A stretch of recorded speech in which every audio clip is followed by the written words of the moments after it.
Good morning and welcome to Middleburg Heights Community United Church of Christ. We are so glad that you are here to worship with us on this Teeter-Totter marathon weekend on this beautiful sun-shining day. A special warm welcome to our visitors today. We're really glad to have you with us, and we hope that you will enjoy worship this morning and will come back and worship with us again soon. Worship on Zoom takes a village each and every week to bring to you. And this morning, we're grateful to Tom Casterline, our liturgist, Flo Thwaites, Jared Soroff, Sandy Ewell, Patty Skaboritz, Gail Lingenfelter, Katie Kramer, Wes Scott, Mike McGaw, and Dave Toth, who has done an incredible job taking over as one of our production, worship production people. Thanks so much, Dave, for doing such a wonderful job in just your first week last week. We invite you now to type in any prayer concerns that you have in the chat on your computer and any messages that you want to share.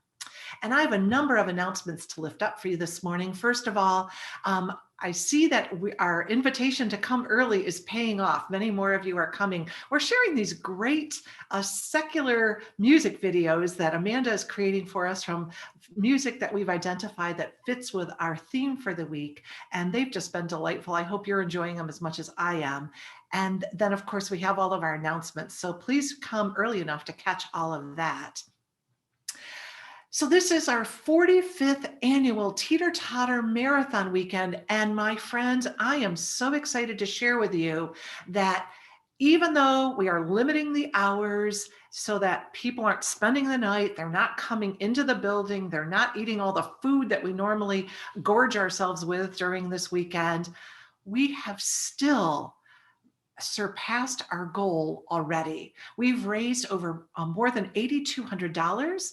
And so I've raised our goal. I've taken it upon myself to say, I think we can and we will exceed $10,000, which will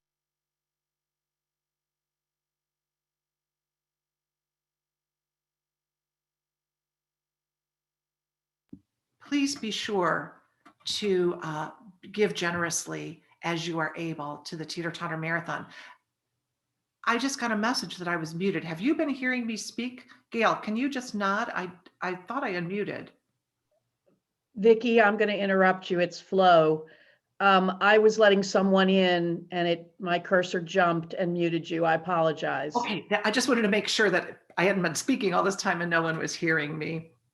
All right, so I'll repeat that we have raised over $8,200 already this weekend, despite the limitations the pandemic has placed on the Teeter-Totter Marathon. And so I have taken it upon myself to raise our goal.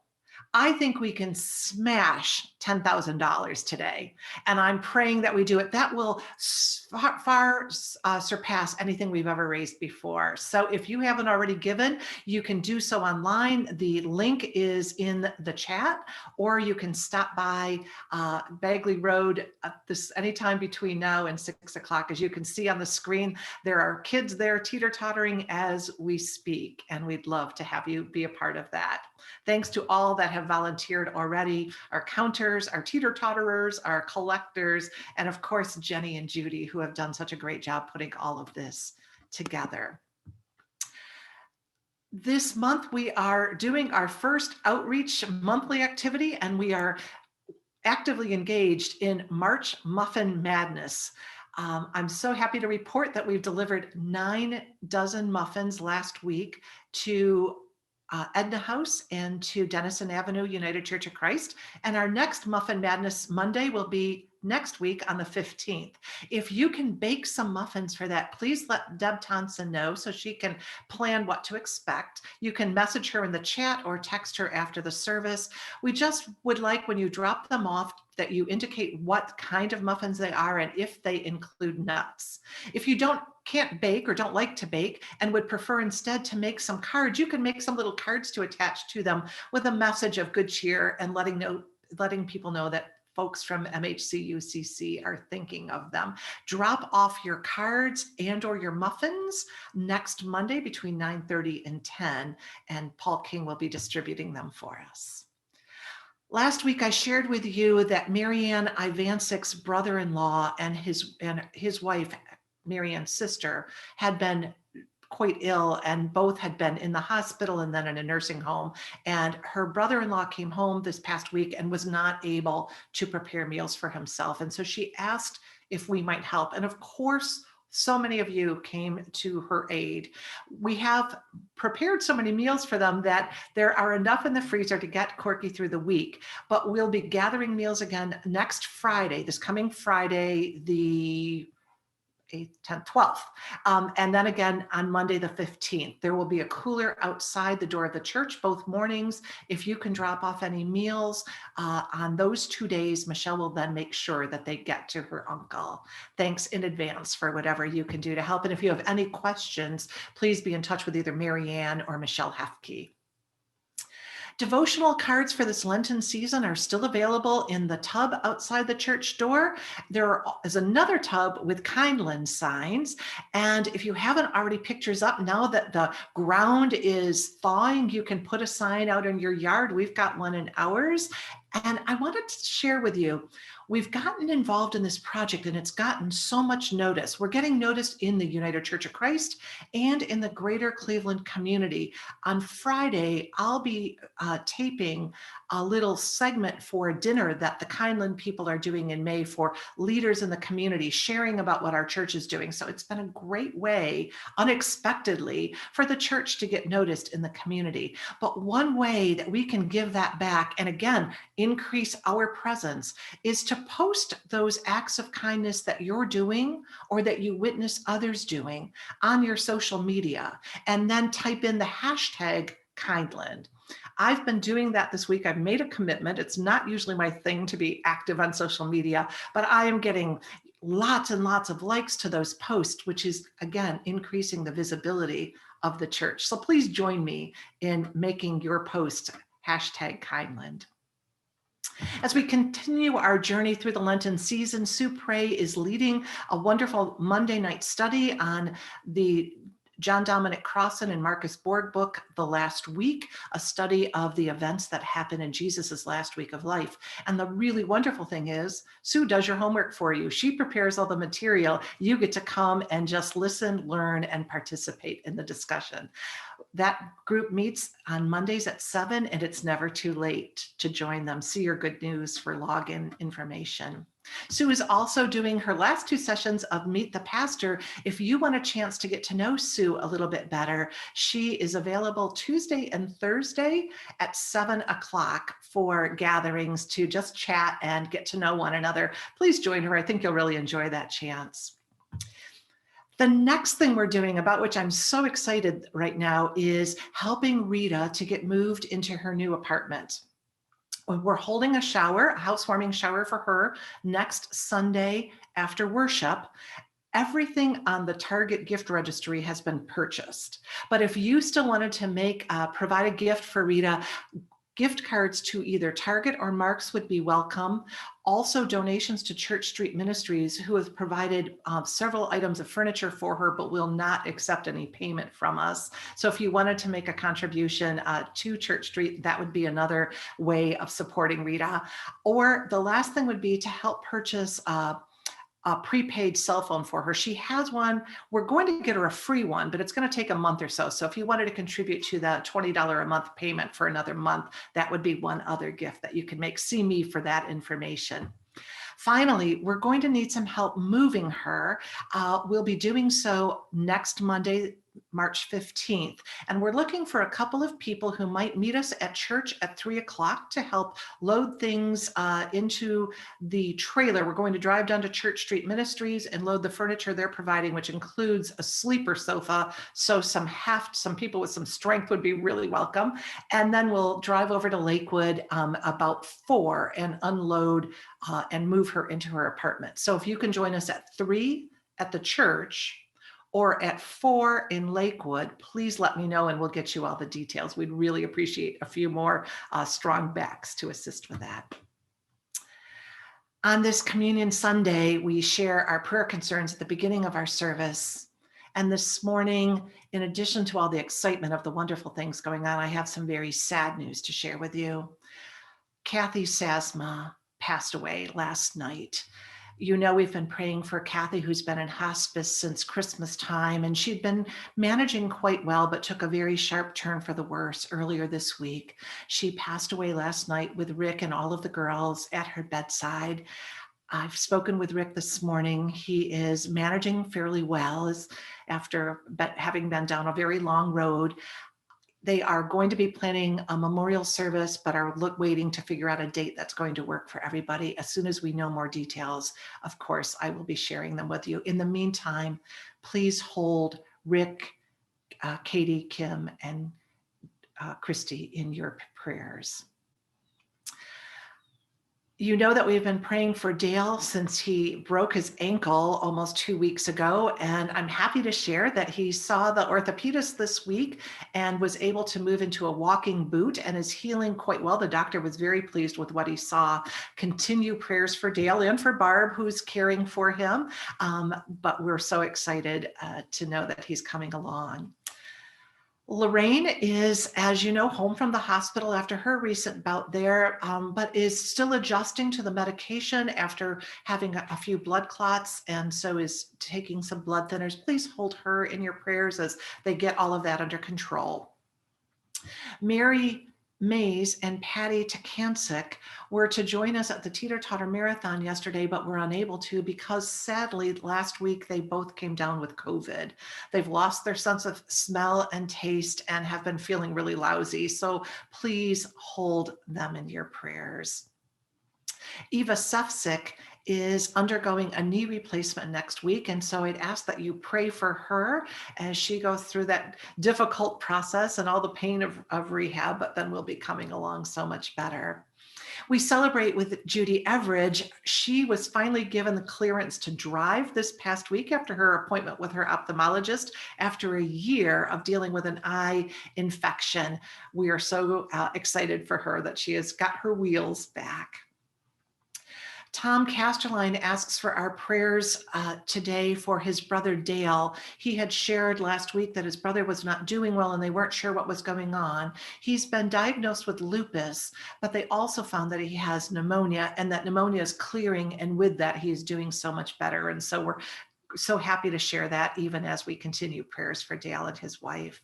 And Tom and Joe's son, Tom, has thrown his back out and is seeing the doctor this week to determine whether surgery will be necessary. And so our prayers are with all of them during a difficult time for their son. Many of you remember Harriet Hanks, who played in our morning bell choir and was just a delight to see around the church when she came for rehearsals. Sadly, Harriet passed away this week, just a few weeks before her 98th birthday. Please hold her family in your prayers. We continue prayers for Alan Blessinger, Dave Perkins, Don and Peg Knievy following the two deaths in their family, for Allison Lehman's mom, for Mary Ann Ivancic and her family. And Jared, can you please share anything that is posted in the chat? Yeah, Kathy Blessinger is asking for prayers for her cousin's niece, Hannah. Hannah has a very serious surgery tomorrow. And then just one more, I guess, a joy that happy birthday to Peg Knievy. And I think that's all from the chat. And happy birthday, Peg. Peg spent a good part of her birthday driving all the way from Defiance with Don yesterday to volunteer at the Teeter-Totter Marathon. I think they've missed that trek back and forth every Sunday, so they made a special trip to help out at the Teeter-Totter Marathon, and we're so grateful. Happy birthday, dear Peg. And now, my brothers and sisters in Christ, our service of worship this morning is in the name of the God who creates us, the God who redeems us, and the God who sustains us. Let us be together for a time of holy worship.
Somebody hit it in here.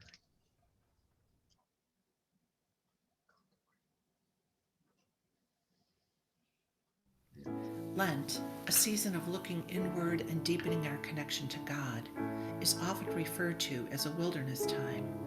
It takes on a deeper meaning this year after spending 12 months isolated by the pandemic. We are grateful for God's promise of love and grace, which gives us a sense of hope at a time when darkness seems to swallow the world again and again. Jesus angrily overturning the tables in the temple is hard for some people to hear, as we like to think of meek and mild Jesus, not the subversive disruptor that he sometimes could be. His actions that day were emblematic of overturning the systems of corruption and profiteering. Ultimately, however, his point was that God's presence wasn't in the temple, but in his actions. Too often, people speak of the church being closed during the pandemic, but the reality is that the church has always been open, only the building has been closed. God is forgiveness, dare to forgive, and God will be with you. God is forgiveness, love and do not fear. God is forgiveness, dare to forgive, and God will be with you. God is forgiveness, love and do not fear.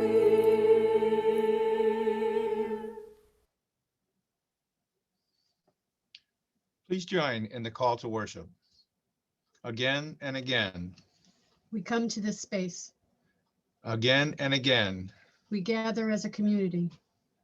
again and again, We move closer to God. and again and again. God is here. We meet here. We are heard. We are shown this way. So again and again, let us worship Holy God.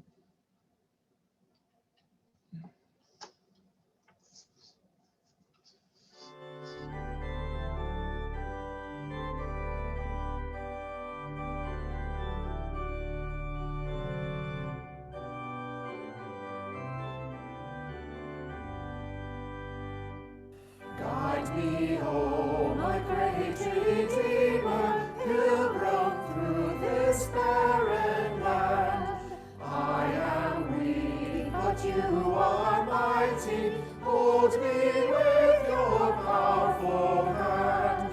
Bread of heaven, feed me till I want no more. Feed me till I want no more. Open now the crystal fountain where the healing waters flow.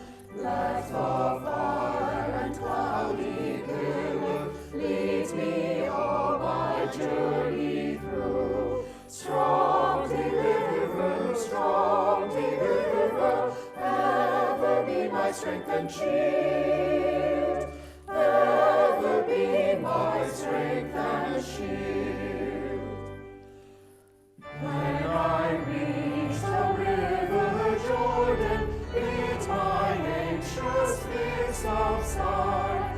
Death of death and hell's destruction, land me safe on heaven's side. Songs of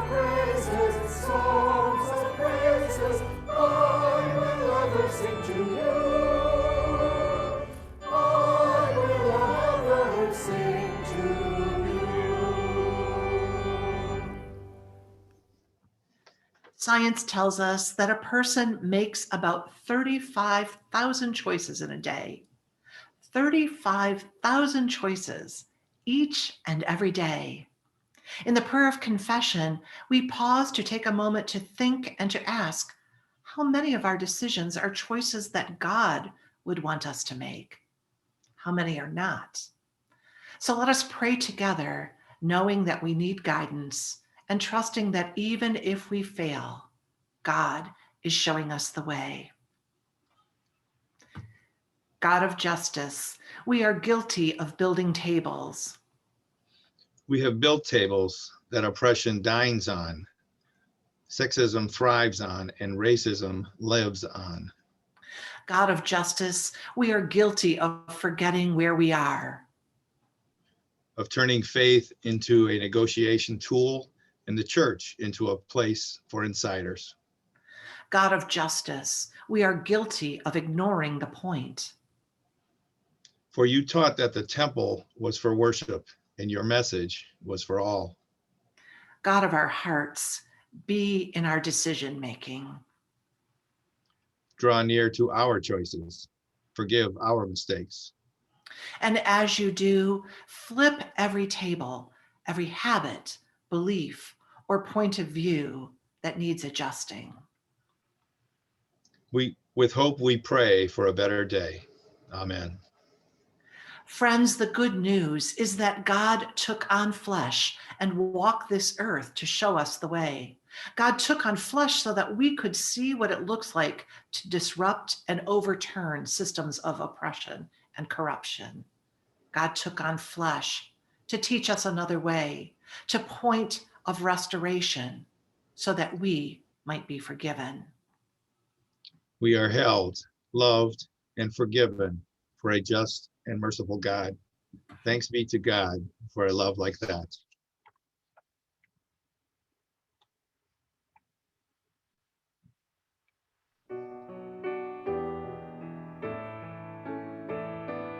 Calm me, Lord, as you calm the storm. Still me, Lord, keep me from harm. Let all the tumult within me cease. Enfold me, Lord, in your peace. Calm me, Lord, as you calm the storm.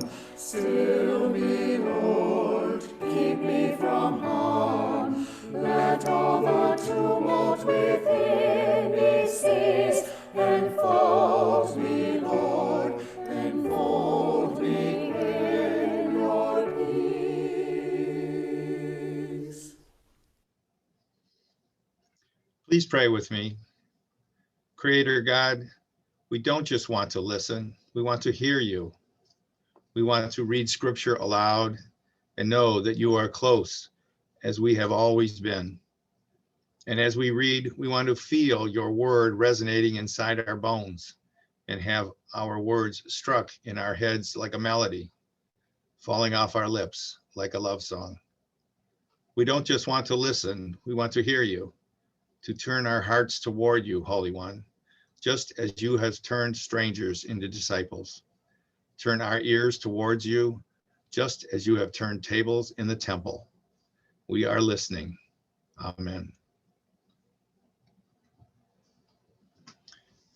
Our epistle reading today from Paul's first letter to the church in the Corinth lays out the heart of Paul's message, not only to the Corinthians, but to every other congregation to whom we preached or wrote. Addressing the factionalism that is growing in the Corinthian church, Paul lays out his theology of the cross, the significance of Jesus' death of crucifixion. Listen carefully as Paul lays out his argument. For the message about the cross is foolishness to those who are perishing, but to us who are being saved, it is the power of God.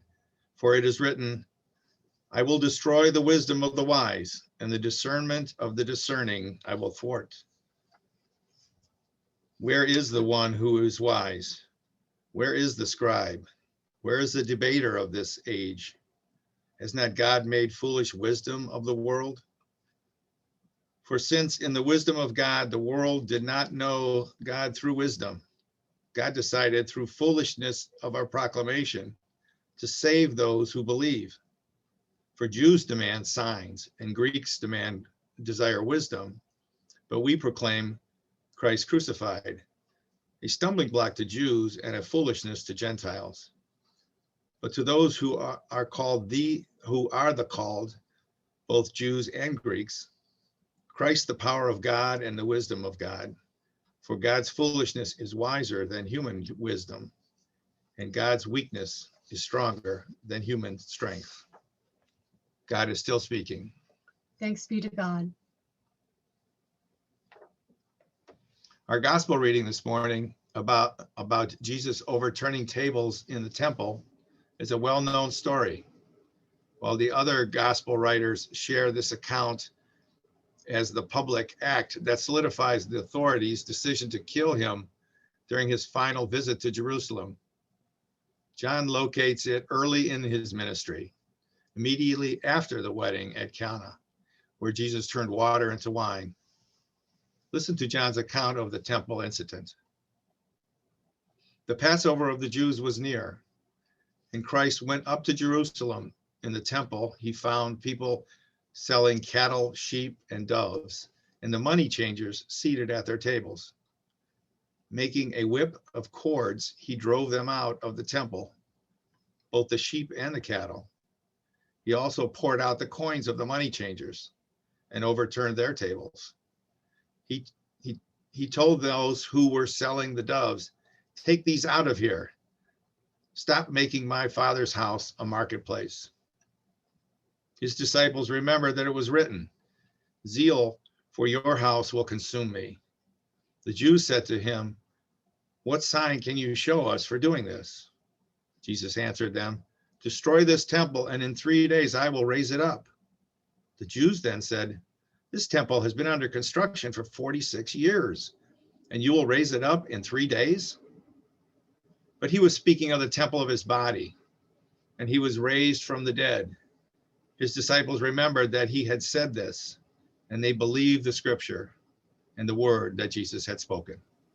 God is still speaking. Thanks be to God.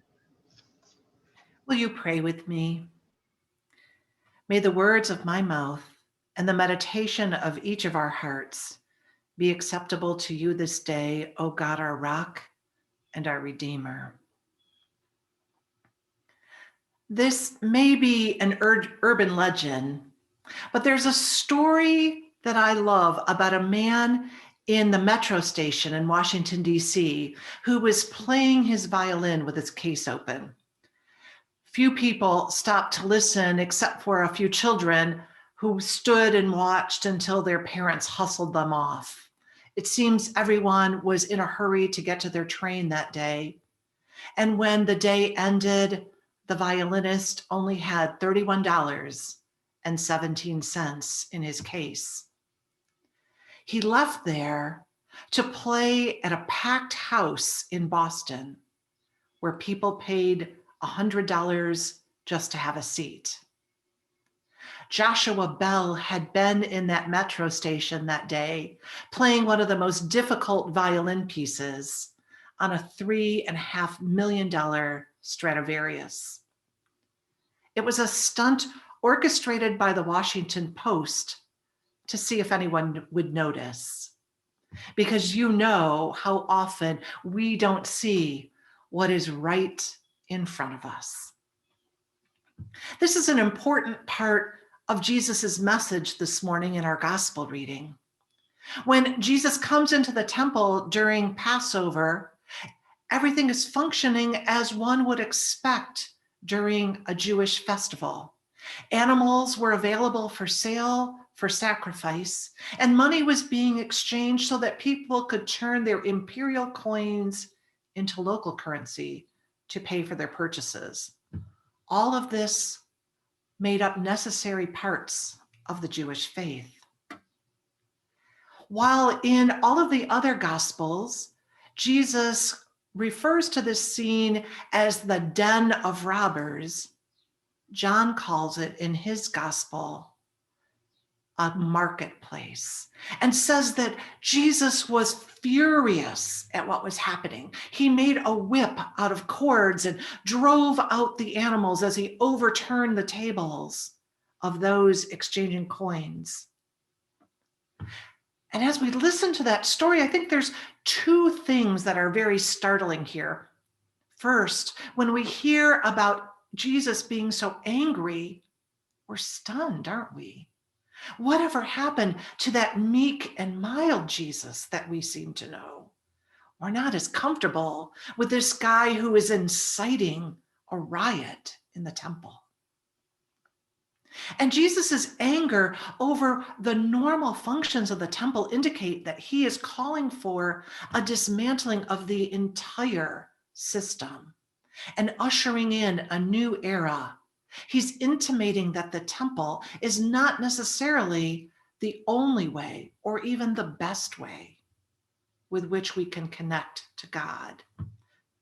When authorities question his right to create all this havoc, Jesus claims that he is the presence of God. So often, we tend to focus too much on physical location. And when we do, we miss God's glory standing right in front of us. Rather than worrying about coming to the church building, perhaps instead, we need to think about coming to Jesus. Because when we worship in spirit and truth, it is there that we experience God's presence and love manifested Jesus, even when Jesus is overturning everything that we know. There's a phrase I hear more and more from people in the church these days. They ask, when can we get back to normal? And my response is, normal is gone, my friends. This pandemic has redefined so many things in this past year, including the way that we do church.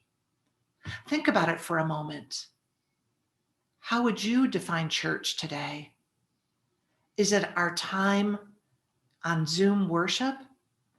Is it your private devotional time in your living room or your den? Is it cooking a meal for the folks at Edna House or giving to the Teeter-Totter marathon? So many people are anxious and sad about all of the changes that have occurred. And I hear that and understand that. But others see God's invitation to do a new thing in everything that is changing today. Rather than getting back to normal, these folks say, I hope we don't. And to be truthful, I'm with them. All of this reminds me a little bit about something that happened a couple of years ago when one of my friends called me, and she was so upset because the choir in her church was not wearing their robes when they sang. Partly this happened because the church had no air conditioning and it was summer and they were hot. But my friend called lamenting, saying, it just doesn't look right when they sing. My response was, close your eyes. Close your eyes, because we tend to get too caught up, don't we, in having things a certain way. And when we do, we worry more about those things than about the message of faith. Jesus, my friends, was not a protector of the status quo. He was a disruptor who upended norms and leveled the systems that everyone had known before. And those actions destabilize so many people. He's zealous and passionate and angry. And that's upsetting when we become so comfortable with the way that we want them to be. And when we do so, we end up missing Jesus's presence, God's presence, right in front of us. I wonder what would happen if instead we thought about those things about which we find we are most passionate, most zealous, about the things which make us angry. Another comment that I get often these days is, I'm just not getting enough from church. I think when people make that statement, they're missing the point of Jesus's action in the text this morning. Because Jesus is making clear to us that church is more than a place where we come to get something from God, but rather, in addition, is a place from which we are sent to meet and partner with God in our everyday lives. This week, thanks to Jim Longsworth and his willingness to lead worship next week, Sue and I will spend the week dreaming of the Noah Project, bringing it into existence, and we are so excited about this. This pandemic has offered us a chance to flip all of the tables and to fully experience God doing a new thing. That's not to suggest that we would wipe out all of the traditions that matter to us in our life in church, but rather we conceive this project as a chance to grieve together the things that we have lost in this past year, and then to think deeply about what is most important to us that we would retain about our corporate life together. And finally, to dream about that which God is calling us to do, those new things, the exciting new ways we might live out our faith. We're hoping that more than 100 of you will choose to be part of this project that we hope to launch just after Easter. And we want people who have been members for decades, those who've just joined us, and those who are not even yet officially part of the congregation, because we consider you part of this community. And we want all of the voices to be part of the conversation. So I invite you to begin now. Use this scripture from today as your focal point. Reread it. And then in the days and weeks ahead, reflect on it. Pray about where God is present in your life and in the life of this community. This pandemic has taken so much from us in this past year. Relationally, we've missed time with our family and our friends. We've missed hugs and intimacy with people we love. Financially, so many people have lost their jobs, their livelihoods, their businesses. And all of us have lost that sense of what had been normal. But rather than simply mourn, although that is definitely something we need to do, But let's go beyond that and let's make something of all of this. Let's listen closely to God as we find new ways to relate. Let's make our life together not just about receiving from God in that 1 hour each week, but rather let's re-find our passion for being sent out, for feeding the hungry, for caring for those in need, for transforming the lives of others.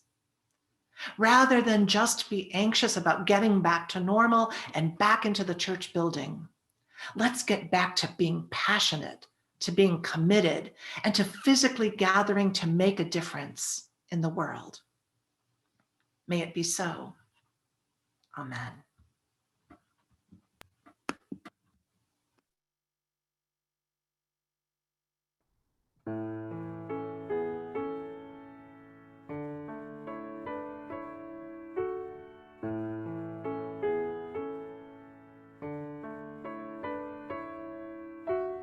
In this very room, there's quite enough love for one like me.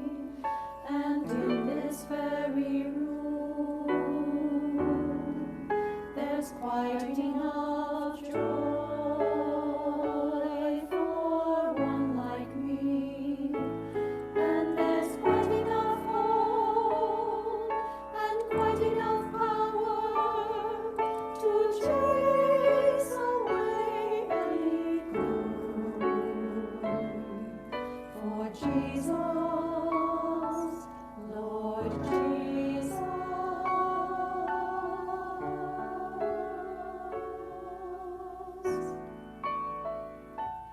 is in this very room.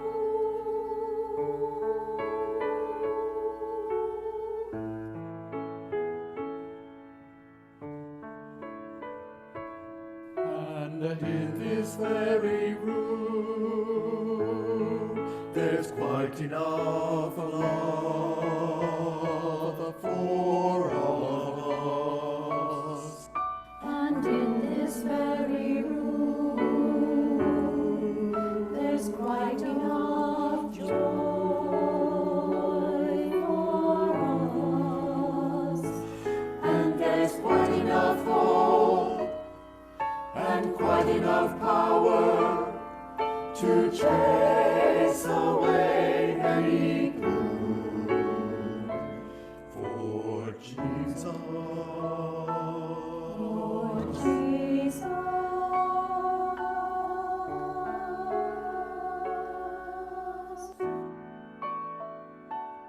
is in this very room.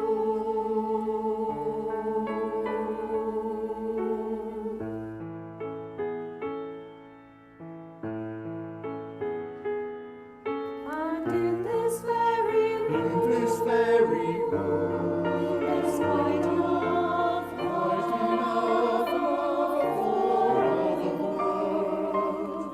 And in this very room, there's quite enough joy for all the world. And there's quite enough hope and quite enough power to chase away any gloom. For Jesus,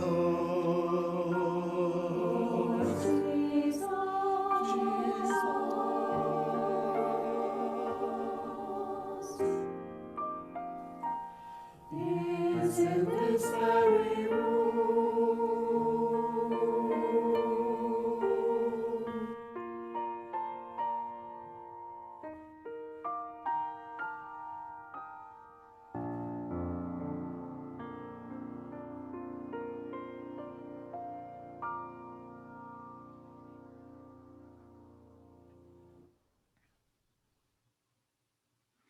Thank you, choir, for sharing that beautiful song that holds such a special place in the hearts of so many of us.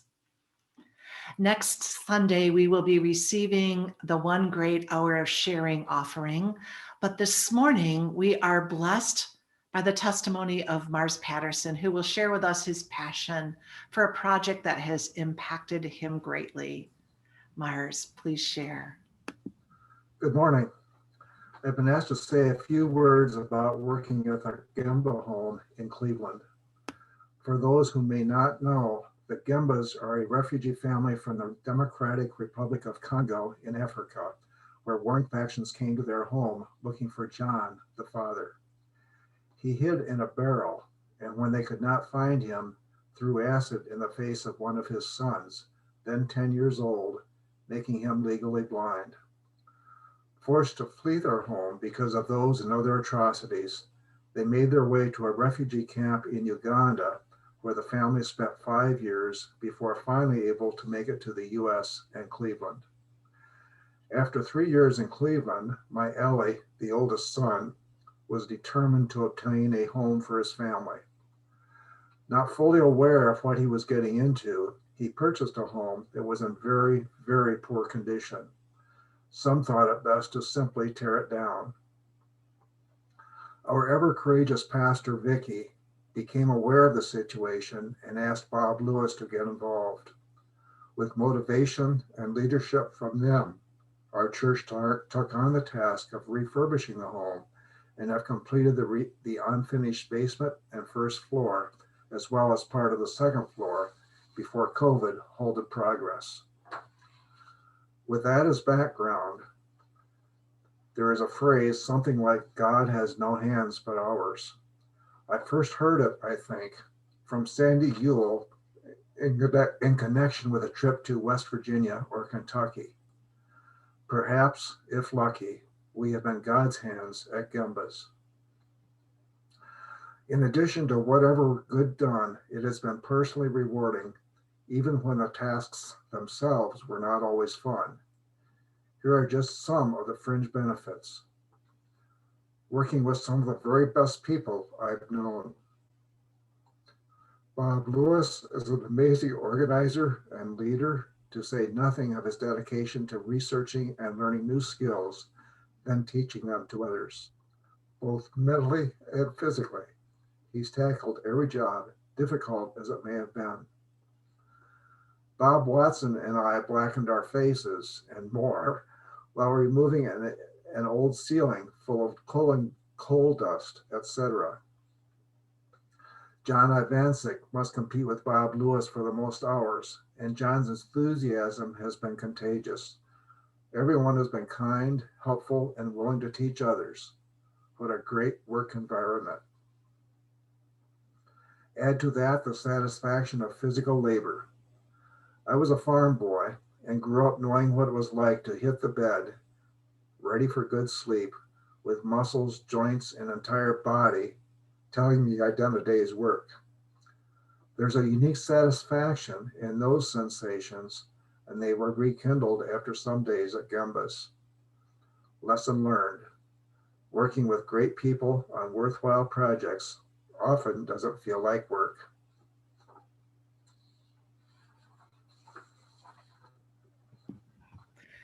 Thank you so much, Mars, for sharing of your passion for that project. And thank you to Bob and John and yourself, Mars, Don, and all of the others who helped to make that project such a wonderful reality. As we have been doing each week in Lent, I hope that you'll enjoy a few moments of reflection on artwork during the season. Today's pieces are particularly poignant. The first, by Lyle Gwynn Garrity, captures the destruction that Jesus ignites, forcing us to consider whether we are willing to join Jesus in taking action to end oppression, or, like the disciples, stand back and instead question his methods. The second, done by Lauren Wright Pittman, offers the cross that's nearly obscured by irises, reminding us that although the cross is a symbol of suffering and death, it doesn't have to have the final word. Enjoy now a time of silent contemplation.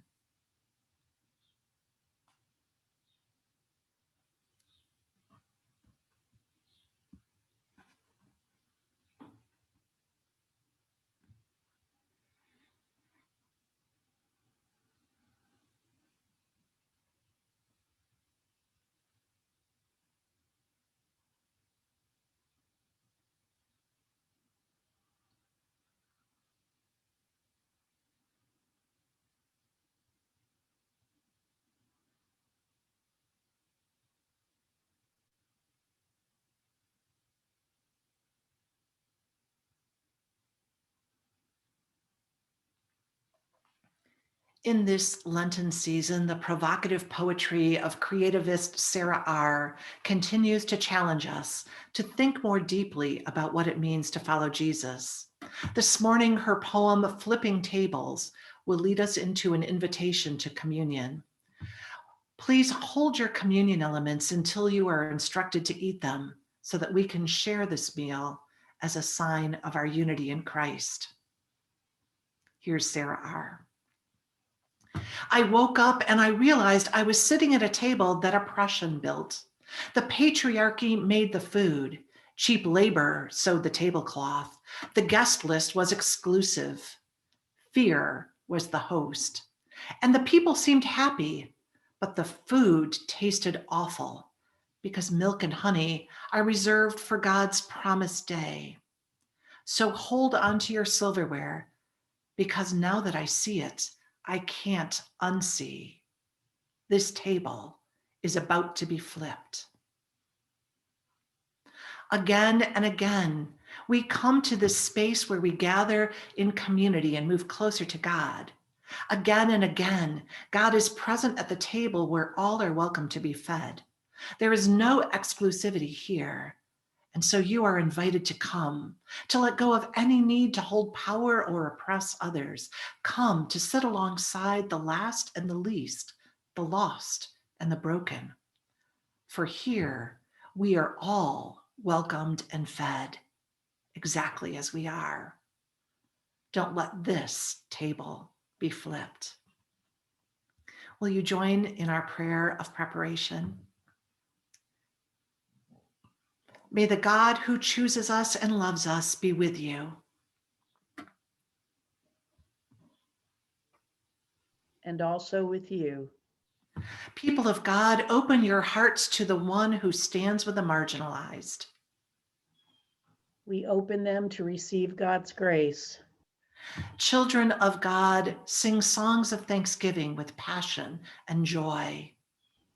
We lift our voices to holy God, who makes all things possible.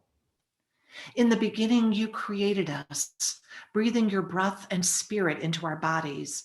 You loved us, embracing us even when we turn away. You renew us, calling us to listen to your voice with all of creation. When we are broken, unable at times to remember your promise of repair, you remind us again and again that though we are imperfect, you hold us in your presence and make us whole by your grace. And so with those who have great faith and with those who have very little, we praise your name and join in their unending hymn. Holy, holy, holy are you, God of justice. Heaven and earth are full of your glory. Hosanna in the highest. Blessed is the one whose foolishness is greater than our wisdom. Hosanna in the highest. You sent Jesus, who leads by example, feeding the hungry, welcoming the children, healing the sick, and offering second chances. We give thanks that even though he knew we would lose our way, knew our capacity for mistakes, still he prepares a place for us. Because of this abiding love, we gather at this table in gratitude that God shows us the way again and again and again. Thanks be to God. Amen. We gather at this table and remember that night when Jesus gathered with his friends in an upper room. And there he took a loaf of bread during the course of the meal, and after blessing it, he broke it for them, saying, "This is my body, which is given for you. Whenever you eat this, do so in remembrance of me." And at the end of the meal, he took the cup, and after blessing it, he poured it out for them, saying, "This is the cup of the new covenant, the covenant of love and of grace, which is poured out for you and for many for the forgiveness of sins. As often as you do this, do so in remembrance of me." And we do remember that Christ has died, Christ is risen, and Christ will come again.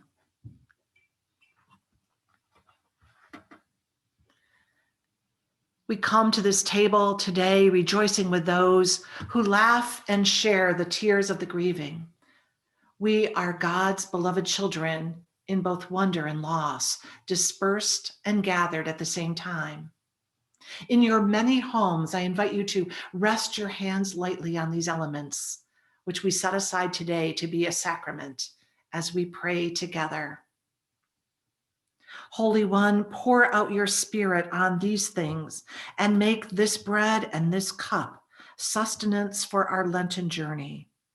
By your grace, may we experience a new call, the call that you place on our lives to serve one another. In feasting at your table, may our hearts be filled again and again with courage to follow Jesus as we pray in a version of his prayer used by the Maori people. Please pray the words found on the screen. Eternal Spirit, earth maker, pain bearer, life giver, source of all that is and that shall be, Father and Mother of us all, loving God in whom is heaven. The hallowing of your name echoes through the universe. The way of your justice be followed by the peoples of the earth. Your heavenly will be done by all created things. Your commonwealth of peace and freedom sustain our hope and come on earth. With the bread we need for today, feed us. In the hurts we absorb for one another, forgive us. In times of temptation and test, spare us.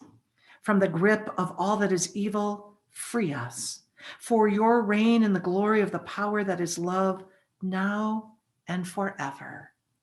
Amen. This morning we share together in this meal, sharing love.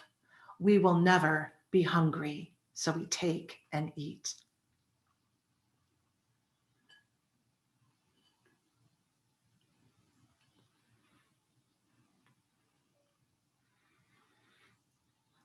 Drinking deeply, we will never thirst. Take and drink.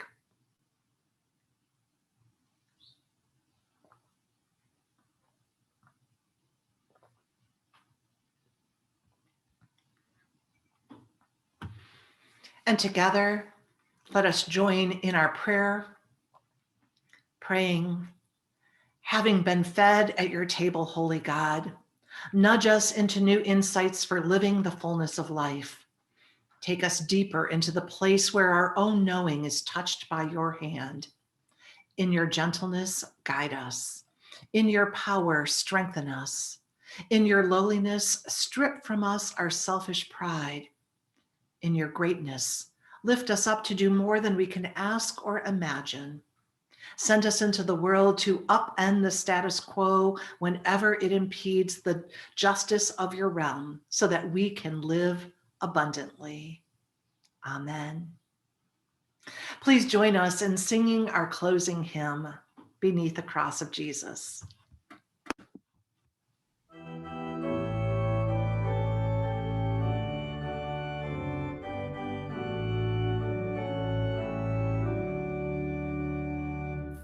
Beneath the cross of Jesus, I gladly take my stand. The shadow of a mighty rock within the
sunshine of Christ's face. Content to let the world go by, to know no gain or loss. My sinful self, my only shame, my glory on the cross. As you leave this space, may your mouth speak of God's goodness. May your arms hold those in need. May your feet walk toward justice. May your heart trust its worth. And may your soul dance in God's grace. And may this be your rhythm again and again and again until God's promised day. In the name of the lover, the beloved, and love itself, go with courage, go with heart, go in peace. Amen. We're so glad that you have been with us to worship this morning, to hear Mars's fantastic testimony and the beautiful music that gave us so much encouragement. We hope you'll stay with us for a time of conversation. We hope you'll stop by the Teeter-Totter Marathon this afternoon, and we hope that you will join us next Sunday for another time of worship together. Have a great week. Thanks again.